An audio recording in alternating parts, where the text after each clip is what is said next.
계약에 있어서 가장 중요한 게 뭡니까? 한국도 마찬가지고요. 미국도 그렇습니다. 방을 하나 렌트를 한다든지 집을 하나 뭐 월세든 전세든 혹은 매매든 이런 계약서를 쓸 때 주의해야 할 것들이 많습니다. 조항들 하나하나 글자 하나하나를 잘 살펴야 되죠. 챙기지 못하다가 나중에 돼서 이게 발견되어져서 그런 계약이 그런 조항이 있었는지 나중에 이제 곤란하게 될 경우가 있습니다. 계약할 때는 시간이 좀 들더라도 자세히 면밀히 읽어보고요. 이렇게 글자가 작게 되어진 것까지도 자세하게 읽어보고 숙지를 하고 이해를 할 수 있어야 됩니다. 그리고 계약에 있어서 정말 중요한 것이 있습니다. 아무리 잘 읽어보고 아무리 계약서를 잘 쓰고 아무리 계약서가 대단하게 어떤 내용이 들어있다고 하더라도 거기에 이걸 하지 않으면 효력이 발생하지 않죠. 뭐를 해야 되는 거예요? 사인을 해야 되는 거예요. 사인. 한국 같은 인감도장을 찍어야 되죠. 이 인을 찍는 것, 사인을 하는 것이 중요합니다. 그래서 어떤 계약이든지 그 계약이 작은 계약이든 큰 계약이든 개인과 개인 사이, 회사와 회사 사이의 계약이든 나라와 나라 사이의 협약이든 뭐가 있어야 되는 거예요? 사인이 있어야 됩니다. 최종적으로 사인이 들어있지 않으면, 도장이 찍혀져 있지 않으면, 인감이 찍혀져 있지 않으면 그 계약은 아무리 훌륭하고 아무리 내용이 화려하고 잘 준비되어진 잘된 계약이라고 해도 효력이 발생하지 않는 것이죠. 사인이 중요하다는 거예요. 우리가 하나님 앞에서도 마찬가지입니다. 우리가 하나님의 말씀을 받고 하나님 앞에서 믿음으로 살아가겠습니다. 이렇게 결기를 다짐하고 결심하고 하는 이와 같은 인을 치든 사인이 필요한 거예요. 예수님께서 우리를 위해서 피를 쏟으신 것, 십자가에서 죽임을 당하신 것, 이것이 바로 하나님이 우리를 향한 그 사랑을 확증하는 것이라고 말씀합니다. 하나님이 우리를 얼마나 사랑하시는지, 얼마나 우리를 향한 마음이 있으신지를 무엇으로 그 사랑을 실행해 주셨느냐. 예수님이 십자가에 달려 죽으시고 피를 쏟으시는 그 죽으심, 그 십자가의 죽으심으로 하나님이 우리를 향한 사랑을 확증하셨다. 사인하셨다는 사실이죠. 오늘 본문에 보면은 이스라엘이 바벨론에서 포로되었던 그 자리에서 이제 해방을 얻죠. 하나님의 은혜입니다. 돌아와서 무너졌던 성벽을 수축하고요. 사람들에게 율법을 선포하고 하나님의 말씀, 언약을 가르치면서 종교적인 개혁의 이런 일들이 일어났습니다. 새로운 일들이 시작되어지는 거예요. 하나님의 구원이, 하나님의 은혜가 다시 한 번 더 잃어버렸던, 잊혀졌던 그 땅에서 다시 남은 자들을 통해서 시작되어지는 것을 볼 수가 있습니다.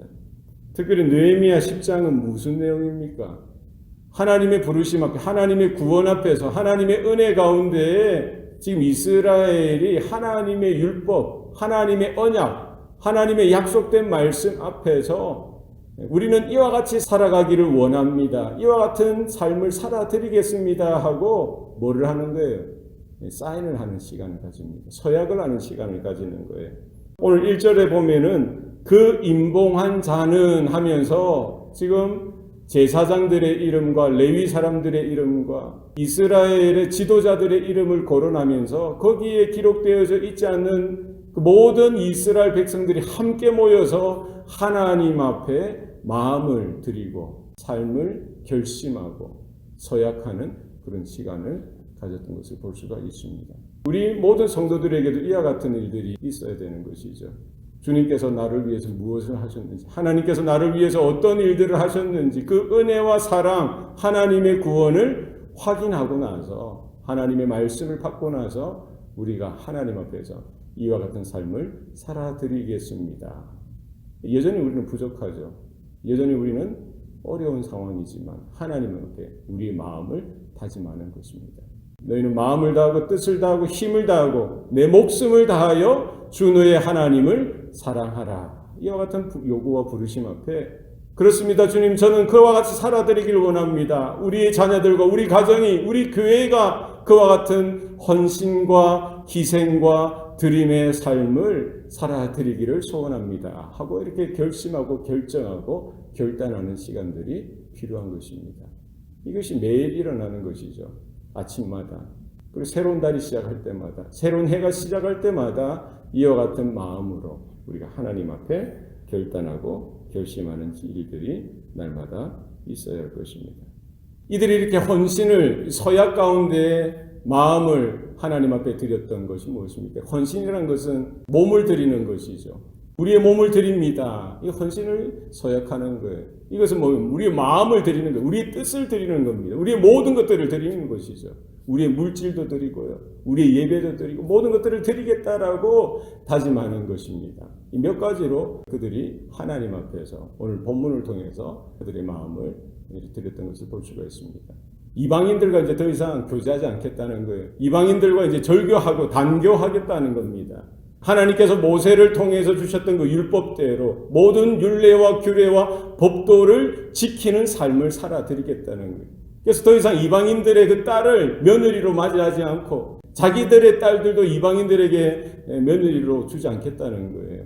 이방인들과 그 혼음을 더 이상 하지 않겠다. 이스라엘로서의 순결과 순수함을 다시 한 번 더 지키겠다라고 다짐하고 결심하는 시간을 가졌던 것을 볼 수가 있습니다. 우리 신앙이 그렇습니다. 이 신앙의 순수성이 회복되어져야 합니다. 세상이 좋다고, 세상이 화려해 보이고 나아져 보인다고, 더 쿨해 보인다고 해서 세상과 짝하여 이렇게 살아서는 안 되는 거예요. 세상과 그 쾌락과 그 영광을, 세상의 영광을 구하는 삶을 살아서는 안 되는 것입니다. 오직 하나님을 향하여 하나님만을 사랑하고 하나님만을 바라보고 믿음으로서는 성도들의 삶이 되어야 할 것입니다. 우리 신앙이, 우리의 믿음이, 우리의 마음이 세상과 짝하여서 이것도 아니고 저것도 아니고 이런 상태는 되어 있어서는 안 되는 거예요. 오직 하나님만, 오직 하나님께만 드려지는 우리의 마음이 되어야 할 것입니다. 그들이 이렇게 저들의 삶을 개혁하는 거예요. 뿐만 아니라 무엇을 또 다짐합니까? 하나님 앞에 안식일을 지키겠다는 거예요. 세상 사람들은 안식일에 장사하고 사업하고 이런 모든 것들을 버릴지라도 거기 가서 물건을 사지 않겠다는 거예요. 안식일에 하나님을 예배하는 시간으로 가지겠다는 거예요. 하나님께서 말씀하신 대로 안식일을 지키겠다. 그리고 안식년을 지키겠다.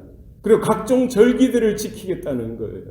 무엇입니까? 예배의 개혁이 이스라엘 가운데 분명히 나타나는 것을 그들은 믿음으로 고백하고 헌신을 다짐했던 것을 볼 수가 있습니다. 우리의 헌신이 어디서 시작됩니까? 우리의 몸을 드리고 마음을 드리는 이 모든 것들이 예배 가운데 하나님께서 약속하신 그날 모여서 성일로 모이고 성회로 모이고요. 하나님의 영광을 바라보며 예배 가운데 하나님을 찬양하며 하나님의 말씀을 듣고 우리의 마음을 드리고요. 우리의 예배를, 기도를 드리는 시간을 가져야 되는 것입니다. 안식일마다. 그리고 매년 7년째 되는 해에 안식년을 가지고요. 그리고 절기들을, 하나님께서 정하신 그 절기를 통해서 하나님의 구원을, 하나님의 은혜를, 하나님의 사랑을, 하나님이 공급하시는 일들을, 하나님의 인도하시는 여러 가지 것들을 되새기고 확인하고 그 은혜를 놓치지 않는 공동체가 되겠다라고 다짐하는 것이죠. 이런 예배의 개혁, 예배의 결단, 예배를 바로 세우고요. 우리 자녀들을 하나님 앞에로 인도하고 우리 공동체를 하나님 앞에로 이끄는 일들이 오늘날 우리 교회 가운데도 있어야 하는 것입니다. 무엇이 본질이냐, 무엇이 정말 긴급한 일이냐, 이런 것들을 우리가 믿음으로 바라보고 결단을 해야 할 것입니다. 그리고 또 무엇입니까? 이런 여러 가지 몸도 드리고 마음도 드리고 절기도 하나님 앞에 정하여서 바로 살겠다, 바로 믿음으로 살겠다라고 다짐하는 것으로 부족한 거예요. 무엇입니까? 그들이 결심했던 것은 헌물을 드리는 거예요. 하나님께서 약속하신 대로, 하나님께서 명하신 대로 그 은혜를 받은 만큼, 그 사랑을 경험한 만큼 물질이 우리의 주인이 아니라 하나님이 우리의 주인이고 우리가 누리는 모든 재물과 물질은 하나님이 우리에게 허락하신 것임을 인정하고 드리는 거예요. 그래서 11조도 드리겠다는 것이죠. 양이든 소든 짐승에 처음 난 것은 하나님께서 명하신 대로 성전에 가져다가 제사장들과 레위 사람들이 먹고 살 수 있도록 정한 대로 충분하게 드리겠다라고 약속하는 것입니다. 그리고 11조를 드리겠다는 거예요. 이게 뭡니까? 우리의 마음이, 우리의 기도가, 우리의 예배가 단순히 추상적인 것들이 아니라 우리의 생각과 마음에만 머무는 것이 아니라 우리의 현실 가운데, 삶 가운데 분명히 이어지고 나타나는 신앙이요 믿음인 것을 분명히 확증하는 거예요. 주님께서 말씀하셨죠. 재물과 하나님을 겸하여 섬길 수 없다라고 이야기합니다. 돈을 사랑하는 것은 일만하게 뿌리라고 이야기하죠. 우리가 우리의 믿음을 어떻게 확인할 수가 있는 거예요?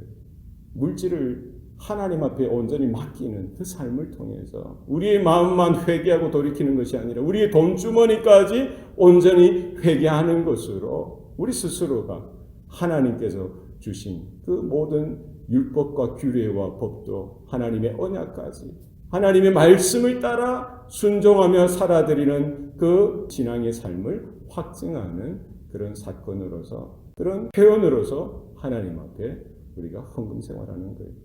11조도 드리고 감사헌금도 드리고 하나님께서 주시는 대로 하나님께서 명하신 대로 하나님의 은혜 가운데에 하나님의 사랑을 확인하여 하나님께서 드리라고 하는 대로 하나님 앞에 기쁨으로 드리는 것이죠. 이스라엘이 더 이상 물질의 메인 인생이 아니라 더 이상 이방인들 가운데 그들의 문화와 그들의 습성과 그들의 전통의 메인은 인생이 아니라는 거예요. 더 이상 환경에 좌지우지되는 그런 인생이 아니라는 거예요. 이제는 달라져야 하고 이제 다르게 살겠다라고 그들이 결단하고 하나님 앞에 그 언약 가운데 서약하고 헌신을 다짐하는 시간을 가졌던 것입니다. 우리의 신앙의 삶도 이와 같은 치열한 투쟁과 싸움이 있는 것입니다. 어느 것 하나 쉬운 게 없어요. 우리가 살아가면서 어떻게 세상을 바라보지 않고 살아갈 수가 있겠어요? 어떻게 세상 가운데 정말 우리의 정체성을 유지하면서 믿음으로 살아가면서도 그들과 조화롭게 살 수가 있겠습니까? 이게 힘든 거예요. 믿음이 없이는 하나님 앞에 온전한 결단이 없이는 이와 같은 삶이 힘든 겁니다. 어떻게 돈을 사랑하지 않고 돈을 좋아하지 않고 여기 깨끗하게 정직하게 살 수 있는 그런 신앙이 쉽지 않는 것이죠. 모든 것이 하나님께서 도와주시는 은혜가 있어야 되고요. 하나님만 바라보며 말씀 가운데 붙들려 성령의 능력 가운데 서지 않고는 이와 같은 헌신도, 이와 같은 다짐도, 이와 같은 서약도 더 이상 효력이 없다는 거예요. 성령께서 우리 각 심령 가운데 인을 쳐주시고요. 하나님의 놀라운 은혜가 우리 가운데 덮음이 되어지고요. 예수 그리스도의 보혈로 우리를 덮어주시고 인쳐주실 때에 우리가 하나님 앞에 다짐하는 그 헌신의 서약도 효력을 발행하고 우리 가운데 능력과 힘으로 함께하여 주시는 줄로 믿습니다. 오늘 하루도 그와 같은 은혜가 저와 여러분의 삶 가운데 분명히 나타나서 다시 한 번 더 개혁되어지고 무너졌던 성격과 공동체의 모든 것들을 바로 세웠던 이 시대의 믿음의 사람들과 같은 헌신과 또 삶이 우리 가운데 분명히 나타날 수 있기를 축원합니다. 기도하시겠습니다. 살아계신 아버지 하나님, 오늘도 우리에게 은혜 주시고 복을 주시니 감사합니다. 하나님의 말씀 따라 믿음을 헌신을 다짐하며 순종하며 결단하며 또 하나님 앞에 온전히 붙들려서 성령의 능력 가운데 우리가 살아드리고 믿음으로 쓰임받는 성도들의 삶이 되게 하여 주시옵소서. 모든 것 감사드리고 예수님 이름으로 기도합니다. 아멘.